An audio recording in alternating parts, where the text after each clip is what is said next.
బాగా డబ్బులున్న క్రైస్తవుడి దగ్గరికి ఒక అడుక్కుని వాడు వచ్చాడట.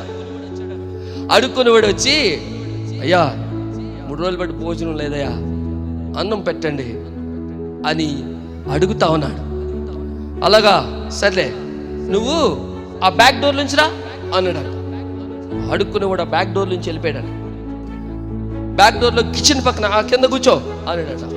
ఈయన గబగబా వెళ్ళి రాత్రి ఉండిపోయిన స్టేల్ ఫుడ్ ఉంటుంది కదా, అదే మిగిలిపోయిన అన్నం ఉంటుంది కదా, ఆ అన్నం పట్టుకొని వచ్చి ఆడి దగ్గర పెట్టాడట. పెట్టి ప్రార్థన చేసుకుని తినే అన్నాడంట. ఏం చేయమంటారు ప్రార్థన అన్నాడంట.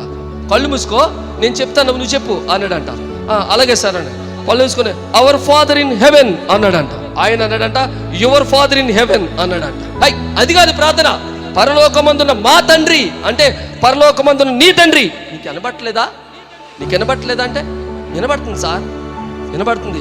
మరి మా తండ్రి అంటే మీ తండ్రి అంటావేంటి అంటే, సార్ ఆయన మన తండ్రి అయితే మీరు నన్ను మెయిన్ డోర్లోంచి తీసుకొచ్చేవాళ్ళు కానీ వెనక డోర్లోంచి తీసుకొచ్చేవాళ్ళు కాదు. నన్ను ఆయన మనిద్దరికి తండ్రి ఒక్కడే అయితే నువ్వు కూర్చున్న డైనింగ్ టేబుల్ మీద ఇద్దరం కూర్చొని తినేవాళ్ళం కానీ నన్ను కింద కూర్చోబెట్టి తినమనేవాడు కాదు.